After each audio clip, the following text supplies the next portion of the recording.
Hola, hoy vamos a continuar con la segunda parte de la unidad 7, la disgregación del espacio político, específicamente con la continuidad a su vez del Congreso Nacional Constituyente. En la clase anterior habíamos hablado acerca de la legislación en ese Congreso, ley fundamental, ley de presidencia, la ley de capitalización, que por otro lado también ustedes cuentan con una microclase a cargo de Walter Yani López, así que a partir de lo que hemos mencionado y también la microclase, ustedes podrán saber que esa legislación fue en principio, a propósito de la ley fundamental, una legislación que evidenciaba la tendencia federal por parte del Congreso y que a propósito de la ley de presidencia y la ley de capitalización, evidentemente esa situación se revirtió y inicia un fuerte avance, digamos, el sector unitario. Esto se va a materializar en la Constitución de 1826, que es una constitución que ustedes tienen como documento, pero también tienen el análisis de Marcela Ternavasio en el capítulo de las lecturas obligatorias, que justamente se llama La unidad imposible. Esta idea de la unidad imposible tiene como un punto de inflexión en la Constitución de 1826, en la medida en que la fractura que va a producir a propósito de la identificación de la forma de gobierno, entre otras cuestiones, es uno de los puntos cumbres. En alusión a la forma de gobierno, ustedes pueden ver en el documento, en la sección tercera de la forma de gobierno, el artículo 7 dice: la nación argentina adopta para su gobierno la forma representativa republicana consolidada en unidad de régimen. Cuando hablamos de consolidada en unidad de régimen, estamos hablando de forma de gobierno unitaria. ¿Qué era lo que deseaban las provincias? Lo que deseaban mayoritariamente era la forma de gobierno federal. Por lo tanto, esta Constitución viene absolutamente en contra de lo que esperaba y el deseo de la mayoría. Hay otro punto conflictivo que nos interesa en esta breve caracterización, ya que van a contar con una microclase también propia para la Constitución del 26, es el problema en relación a la cuestión del sufragio. En la sección segunda, donde la Constitución plantea de la ciudadanía, el artículo sexto habla sobre las posibilidades en relación a la suspensión de la ciudadanía. Y allí, por ejemplo, entre los ítems para la suspensión dice: el criado a sueldo, peón jornalero, simple soldado de línea, notoriamente vago o legalmente procesado en causa criminal en que pueda resultar pena corporal o infamante. Esta idea de un ítem en donde conjugan los peones, los jornaleros, los vagos y los soldados de línea fue de una discusión muy marcada que incluso se llevó a la prensa por el hecho de el escenario en donde se planteaba esto, que era el de la guerra contra el Brasil. Entonces, quienes obviamente objetaron, entre otros puntos, es: ¿por qué privar o suspender de la ciudadanía a un simple soldado de línea que evidentemente servía para estar como soldado en la guerra, pero no servía para ser ciudadano de este país y participar en la elección de sus autoridades? Ese fue un punto de cuestionamiento, y que indudablemente fue de cuestionamiento, de discusión y de tensión también. Ahora, indudablemente la tensión más fuerte tuvo que ver con la forma de gobierno. Hay un punto en donde la política externa se asocia a la situación interna y provoca una tensión mucho mayor. Esto tiene que ver con el hecho de el inicio del fin de la guerra contra el Brasil, un fin que realmente no era el esperado, era un fin que militarmente se estaba desarrollando, diríamos, favorablemente a las tropas de nuestro país, pero que sin embargo, a nivel de las definiciones diplomáticas, no va a ser así. De hecho, Rivadavia, como presidente, apura una convención preliminar de paz entre la Argentina y Brasil, en donde en el artículo primero de esa convención, la República de las Provincias Unidas de Río de la Plata renuncia a todos los derechos que podría pretender al territorio de la provincia de Montevideo, llamada Cisplatina, etcétera, etcétera. Ese punto, ese artículo, va a ser el de la mayor tensión, porque indudablemente significaba, obviamente, dar por terminada la guerra, pero sobre la idea de la renuncia completa hacia el territorio y que él mismo pasara a posesión del Brasil. En paralelo, vamos a observar la situación del rechazo por parte de las provincias a la Constitución. Veamos, por ejemplo, algunas. La provincia de Córdoba dice: la provincia de Córdoba, desligada del Pacto Nacional, no está en el caso del artículo 6 de la Ley Fundamental del 23 de enero. Entonces, ¿qué dice la provincia de Córdoba? Dice: la Ley Fundamental nos señalaba que nos regíamos por nuestras autoridades y hasta que se sancionara la Constitución, reservándonos el derecho de aceptarla o de rechazarla. Al haber reservado ese derecho, hemos decidido rechazarla. Y así van distintas provincias rechazando la Constitución.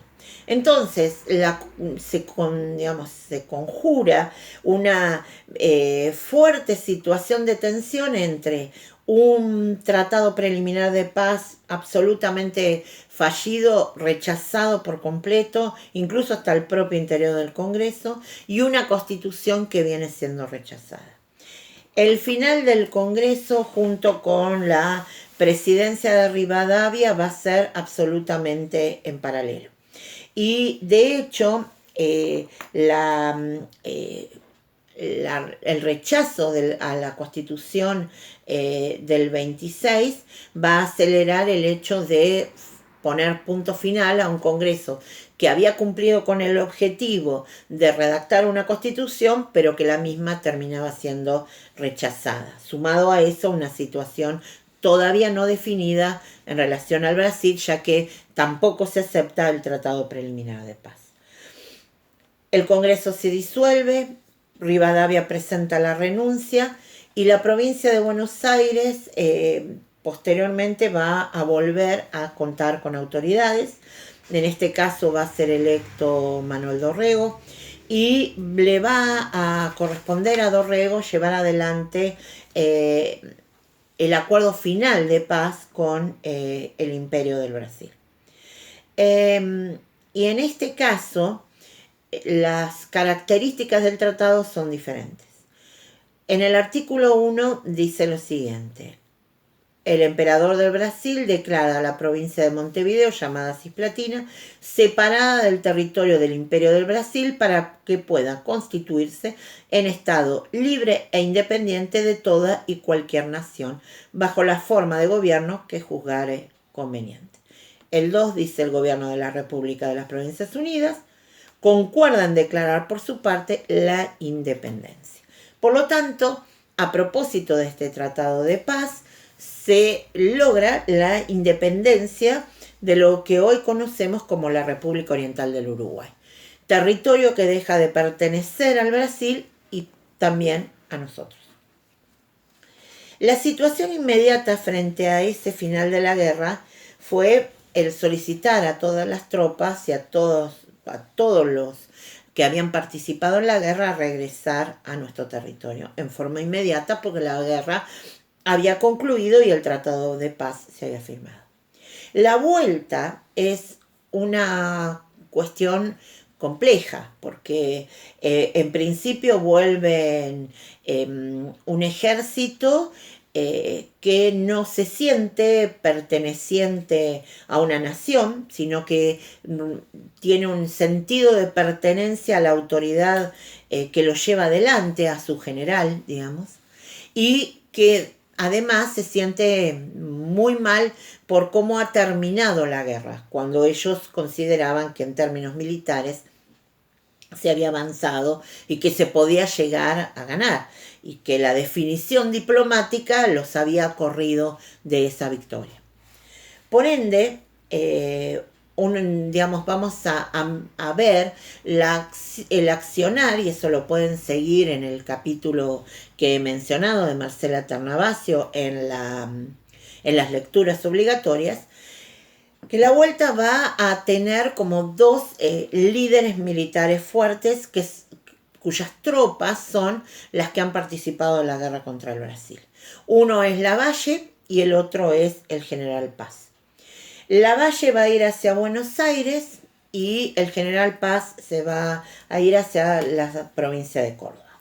Lavalle va a terminar derrocando al gobierno de Dorrego, pero va a definir de una forma realmente muy terrible el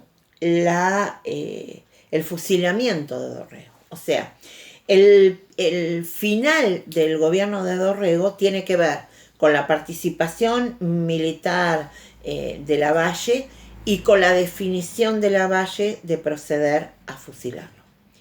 La reacción ante la muerte de Dorrego es realmente muy terrible, porque en general en el interior, por ejemplo en el caso del litoral, es de una reacción muy tensa y compleja, en la medida de no saber cómo reaccionar frente a quien ahora ha quedado a cargo de la provincia de Buenos Aires, que es el general Lavalle, por medio de una revolución y el fusilamiento de quien era el gobernador de esta provincia.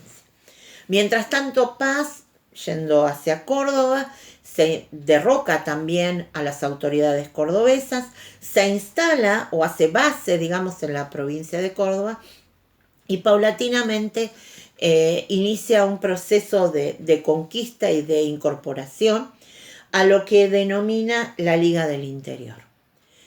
En Buenos Aires la situación con Lavalle no es del todo tranquila, especialmente porque la propia sociedad de Buenos Aires en gran medida rechaza lo que ha hecho en relación a la definición por la muerte de Manuel Dorrego.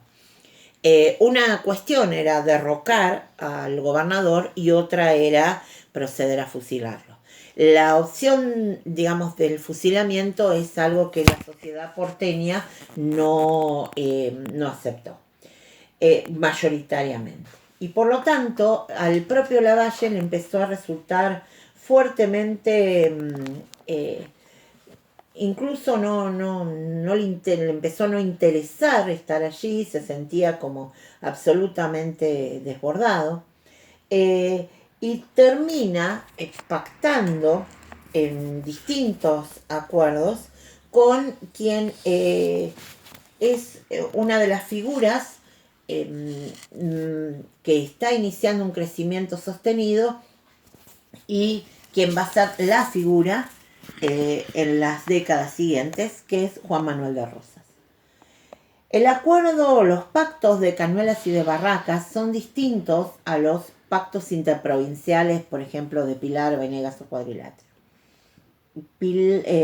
Cañuelas y Barracas, que va a tener una microclase también, son acuerdos entre dos líderes, en este caso Lavalle, que ha tomado el poder, y Rosas, que evidentemente tiene un poder emergente en el interior de la provincia de Buenos Aires, acuerdan el mantenimiento de la institucionalización de la provincia y quién va a ser finalmente la forma y el mecanismo de la elección del futuro gobernador y la salida de Lavalle lo mejor que se pueda. Para los pactos de Cañuelas y de Barracas, ustedes en la microclase lo que tienen que prestar atención es qué define cada uno de ellos en relación a la continuidad institucional de la provincia de Buenos Aires. Pero básicamente son acuerdos interpersonales, digamos, no es un acuerdo interprovincial, es un acuerdo interpersonal entre dos liderazgos. La provincia de Buenos Aires, digamos, va a iniciar una cuestión de institucionalización a propósito de la llegada de Juan Manuel de Rosas en el primer gobierno. Esta llegada también se va a dar en la medida de una solicitud y una entrega por parte de la Sala de Representantes de las llamadas facultades extraordinarias que va a contar Juan Manuel de Rosas en su primer gobierno. Hay algunas cuestiones que nos interesa que queden claras y que también, tanto para facultades extraordinarias como para suma del poder público, también van a tener una microclase. Así que hay dos cuestiones que me interesa plantear. La primera es que siempre ubiquemos a Juan Manuel de Rosas en términos de gobernador de la provincia de Buenos Aires.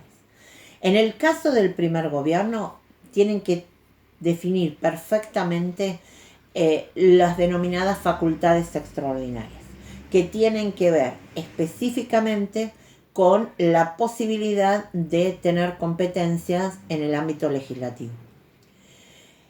Ese primer gobierno tiene un punto clave y que es el punto de bisagra entre la unidad que estamos terminando y la unidad que viene, que es la de la Confederación Rosista. Ese punto bisagra es el Pacto Federal, el primero de los pactos preexistentes mencionado por la Constitución de 1853.